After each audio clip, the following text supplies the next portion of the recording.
എല്ലാവർക്കും നമ്മുടെ പുതിയ വീഡിയോയിലേക്ക് സ്വാഗതം. നമ്മൾ ഇന്നത്തെ വീഡിയോയിൽ SLC +2 ഫലങ്ങൾ കാത്തിരിക്കുന്ന വിദ്യാർത്ഥികൾക്കായിട്ട് ഒരു വീഡിയോ ആണ്. എങ്ങനെ പെട്ടെന്ന് നമ്മളുടെ ഫോണിൽ തന്നെ റിസൾട്ടുകൾ അറിയാം എന്ന് ഈ വീഡിയോയിലൂടെ പറയാം. വീഡിയോ കിടക്കുന്നതിന് മുന്നേ നമ്മളെ ചാനൽ അതിൽ കാണുന്നവർ ചാനൽ സബ്സ്ക്രൈബ് ചെയ്തേക്കുക. അതുപോലെ തന്നെ വീഡിയോ ഇഷ്ടപ്പെട്ടിട്ടുണ്ടെങ്കിൽ വീഡിയോ ലൈക്ക് ചെയ്യുക, വീഡിയോ മാക്സിമം ഷെയറും കൂടെ ചെയ്തേക്കുക. അപ്പോൾ ഗവൺമെൻറ്റിൻ്റെ വിവിധ സൈറ്റ് വഴി നമുക്ക് റിസൾട്ടുകൾ അറിയാൻ സാധിക്കും.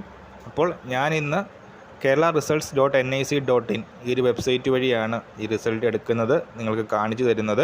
അപ്പോൾ ഇങ്ങനെയൊരു പേജ് ആയിരിക്കും നമുക്ക് ലഭിക്കുന്നത്. അപ്പോൾ എക്സാമിനേഷൻ്റെ റിസൾട്ട് ചെക്ക് ചെയ്തെടുത്ത് കഴിയുമ്പോൾ നമ്മളുടെ രജിസ്ട്രേഷൻ നമ്പരും അതുപോലെ തന്നെ ഡേറ്റ് ഓഫ് ബർത്തും കൊടുക്കാനൊരു ഓപ്ഷൻ കാണാം.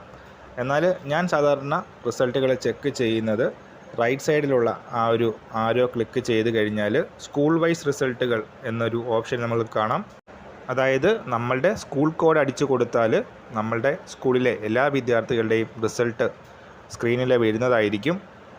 നമ്മളുടെ സ്കൂൾ കോഡുകൾ അറിയില്ലെങ്കിൽ DHSC കേരള പോലെയുള്ള സൈറ്റുകളിൽ സ്കൂൾ കോഡുകൾ ലഭ്യമാണ്. അല്ലെങ്കിൽ ജസ്റ്റ് ഗൂഗിൾ എടുത്തിട്ട് നമ്മളുടെ എല്ലാ ജില്ലകളിലെയും സ്കൂൾ കോഡുകൾ അവൈലബിൾ ആണ്.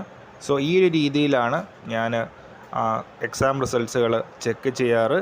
അപ്പോൾ സെർവർ ഇഷ്യൂ കാരണം നിങ്ങൾക്ക് റിസൾട്ടുകൾ ലഭിക്കുന്നില്ലെങ്കിൽ ഈ ഒരു മാർഗ്ഗം പരീക്ഷിച്ച് നോക്കുക. അപ്പോൾ ഈ നമ്മൾ ഇന്നത്തെ പുതിയൊരു വീഡിയോയുമായിട്ട് ഉടൻ തന്നെ കാണാം.